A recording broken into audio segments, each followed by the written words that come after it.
Hi, you are watching SightsIn Plus, and this is Romesh.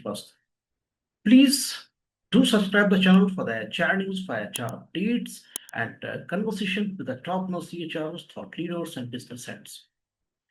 Today, we are going to discuss about the institute that is the PMI Project Management Institute. How this institute is helping in bridging the skills gap. How this institute is helping the project industry to achieve their targets.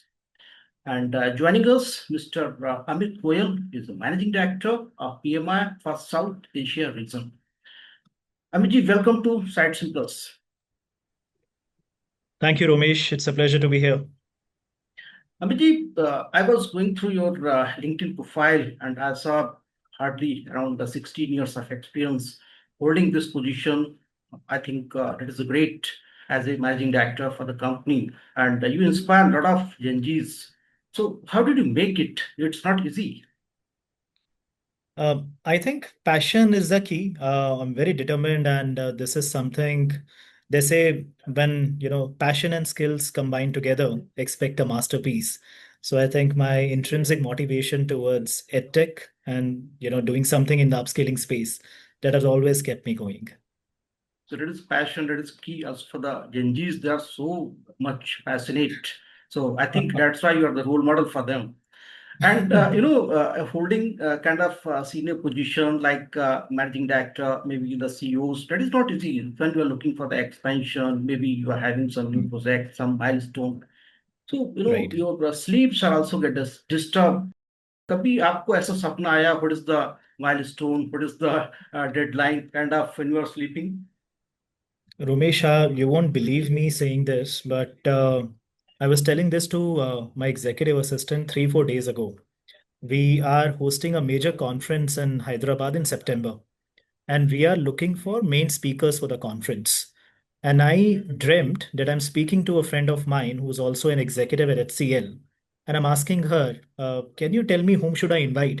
And she said, वो है ना अपने Reliance वाले जो president है, you should call him. You know him so well. And I was like, oh, yeah, I should call Sunil. And I realized this was all a dream. I got up next day, 9 o'clock, I messaged Sunil, I want to speak to you. And then by after 1 hour, I had both the HCL president and Sunil, who was the Geo president, agreed to coming to my conference. So what I envisioned in my sleep came to reality an hours later. So I think this is what has been happening with me off late. Sleep is disturbed when we're holding and this kind of the senior leadership positions. Okay, now I'm coming to PMI. So, Sumit, I would like to let us know about the overview of PMI and what the focus of PMI right now. Romesh, think of PMI as a guiding light for any project manager around the world. Today, if someone wants to take a qualification in English language, if they have to study abroad, they go and write IELTS examination, TOEFL examination. Someone who wants to become a chartered accountant, they go for ICAI recognition. Similarly, someone who wants to show that they have certain credibility in the field of project management, they look up to Project Management Institute and our gold standard certification, which has been there since 1969, called PMP. So that has been the guiding light for project managers around the world. And we take extreme pride in the key body behind launching PMP and calling ourselves as a torchbearer in the field of project management. We are a non-profit founded in US in 1969. And today we have presence all around the world. What's interesting is although our employee base is close to 700, 800, but we have 1,000 times more members who work passionately to advocate the cause of project management with us. So that's That the is sphere of great. PM. So that is great. That is great. I was going through also one report by the PMI that how the generative AI it is reshaping the project-based industry. Would you like to share a couple of pointers on this? So I think PI, artificial intelligence greatly helps you simulate and, lets an experienced project manager works on the strategic thinking part, taking away a lot of the clerical requirements. For example, if tomorrow I have to assign the work of creating a metro bridge at a particular area, while defining scope of work, some things would be very mundane, some things would be very clerical. The basic AI and automation can take care of that. We have gone a level above. We have enabled our project managers with so many tools that they can create an entire simulation. For example, if I'm running a metro at a certain section of, let's say, uh, Noida or Greater Noida, wherein you are staying, would it be worthwhile? How the stakeholders will be affected? What are the risks that I may come across? It's a planned city, so where will I have to go for taking the permissions? What could be other obstacles which may come my way? What could be the ROI on this? All of those things which are embedded by project management body of knowledge are already integrated in our Infinity tool, which is similar to ChatGPT, but which is backed by data from Project Management Institute. Other than this, today, as a journalist, you might also be extensively using, let's say, ChatGPT to ask the right questions. So, in fact, we have now launched a series of courses which allows all the project managers, these are free to all of our members, who can take these basic few hour courses to learn how to leverage AI to become a better project manager, to become a better risk manager, or a portfolio manager, or basically whatever project that they have taken, taking it to success with the help of AI. Prompt engineering. Everyone has been talking about AI and the use of ChatGPT, but sometimes we don't know how best to frame a question. So ChatGPT can get you the right response. So basic stuff, but it goes a long way. So all of these skills, courses, certification tools across AI and making sure AI in project management sees the success is what we are offering to our entire community. We are glad to say that we are pioneer in this field, second to none. So absolutely leading the charts there.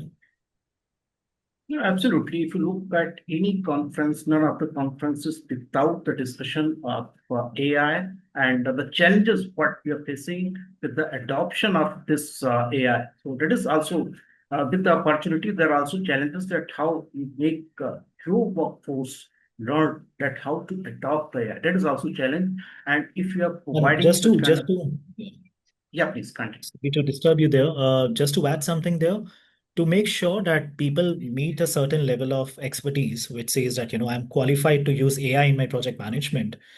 A few months ago, we launched CPMAI, which is a market-changing certification in the field of AI for project managers. And off late, we have been saying that this is very revolutionary. We have seen professionals around the world are queuing up to line up for these certifications, sharing their qualification over LinkedIn and other posts. So it has been seeing a great success there. Yeah, that is great. Absolutely. And that is the need of the hour right now with other Spot on. industries, maybe the project industry, any other industry as well. Yeah. Now we have seen also recently there's also one report by some of journalists that around 76%, 75% of the Indian job seekers they lack the competencies which are required in the job market right now. If you look at the L&D leaders, what they are saying, so 52% L&D leaders they are struggling to keep the pace with the technological advancement, AI adoption, as you are talking. Uh, right now. So how do you at PMI helping to bridge this skill gap with the certification, maybe with some skilling programs that maybe. Thank you, Romesh. You touched upon a very sensitive point about the state of the Indian education system. They say we are producing millions of unemployable graduates every year. You mentioned 70 something percent. And there are different reports. I remember a couple of years ago, there was a report by Aspiring Minds that said about 89% of engineering graduates in India are considered unemployable.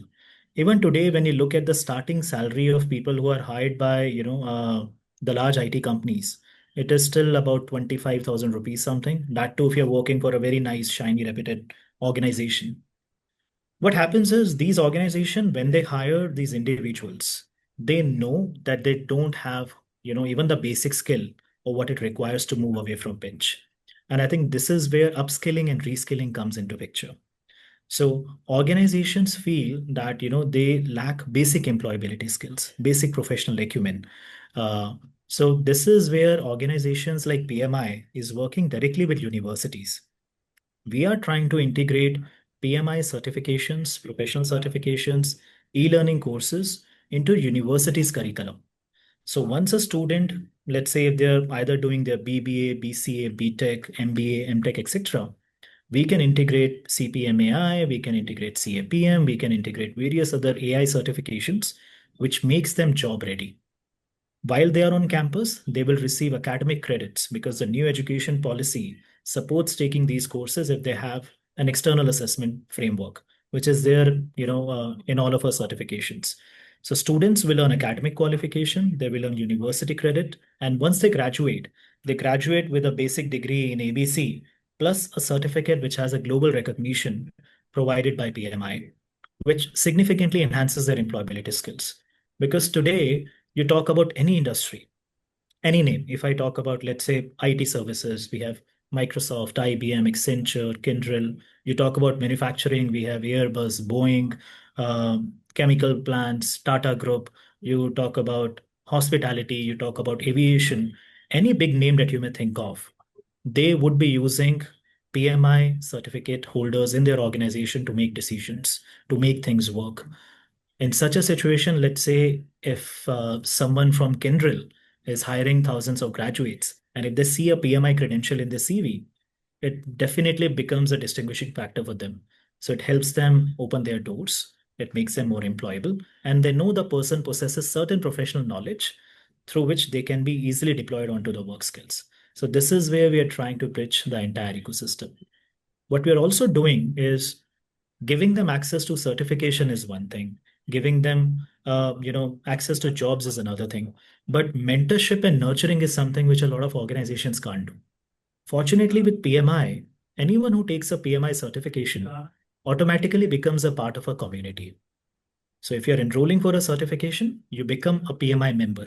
Once you become a PMI member, so let's say if you go for PMP examination, you will automatically be assigned access to PMI North India chapter. North India chapter, as soon as they get your details, they will invite you to their in-person chapter event. Once you go to that particular event, you will see that you have people whom you aspire to become in future. They will help you with their career transformation. If you are a young student, they will help you with internship, guidance, mentoring, enhancing your communication skills, strategies on writing better CVs, uh, communications. So they give you throughout nurturing access to opportunities, and that's how a 360-degree acumen is formed, which makes you a better human as well as working professional. So this is how PMI is working in the entire ecosystem. No, that is absolutely awesome, I would say, because the continuous learning with the engagement, proper feedback and engagement, that is the key. Unless you are engaged with the program, so I don't think so that learning is going to help you. And after a certain period of time, the skills which has helped you to reach at a certain point in time might be after that point you can't reach to the higher level and your decline may start. So that is certain point where you need to upskill yourself. You need to learn the new skills, and there could be a lot of there are institute like PMI that can help you to achieve your ultimate goal finally. Very, I think, very nice. This you have very well you have explained about the skilling programs. Amit, the government of India has also taken a lot of steps towards the Skill India program, kind of like Gati Shakti, Digital India. So, do you have also involvement in this? How you are helping to the country to this skill development programs? Absolutely. Policies and decision makers cannot be left out of the prism if we are talking about making a change at scale. Uh, it has been 3 years since we started our interaction with the National Skill Development Council. Last year at our conference, we were fortunate to announce that CAPM qualification, which is, I would say, the basics of a project management professional, that has been accepted into the national qualification framework. So, a curriculum which is designed by PMI for CAPM, Certified Associate in Project Management, has been accepted into national qualification framework by National Skill Development Corporation. And now we are trying to work with different government bodies, different skilling agencies around the world to make sure that we are able to impart these certifications along with professional training to the right recipients. PMI also has about 96 to 97 authorized training providers around India. In fact, IIT Delhi is one of the authorized training provider to anyone who wants to take a PMI certification. Organizations like Simply Learn, Knowledge Hut, etc., which are big brands out there, They are also the authorized training provider for PMI. Similarly, we are on verge to work closely with other government organizations. We recently signed up HAL, Hindustan Aeronautics Limited. Hindustan Aeronautics Limited takes care of skilling of the entire workforce of HAL, plus many other government organizations, even extending that to military personnel. So appointing them as an authorized representative also takes care of our skilling requirements.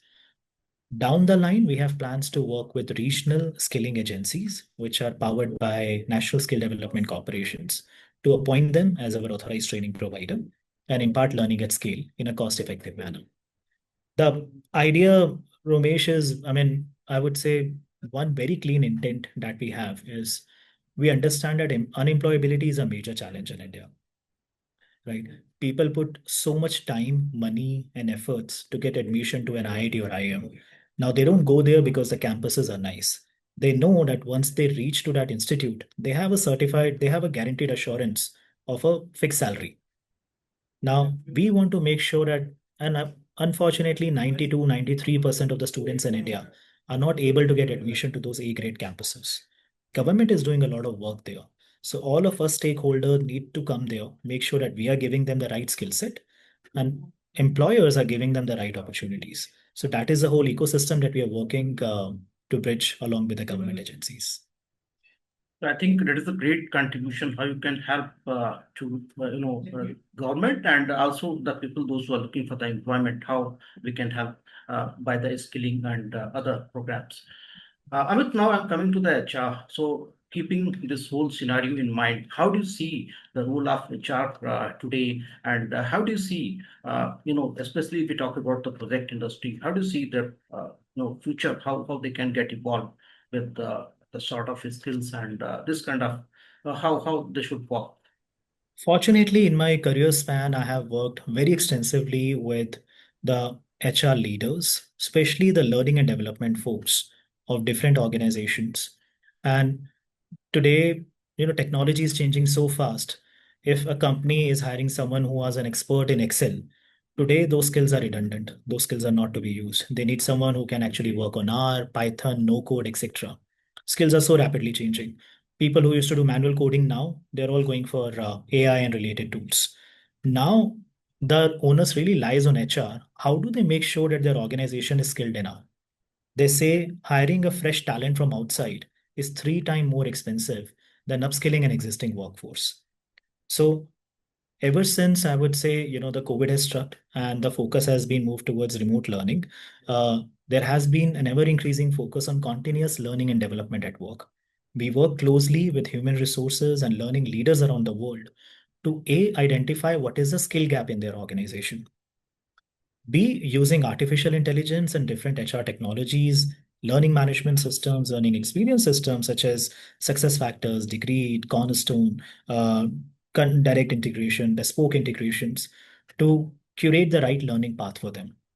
And giving them access to a certification is one thing, but generally the nature of people are such that they will see, if you give them access to a learning, they will see, oh, ये करना पड़ेगा, ये mandatory requirement है.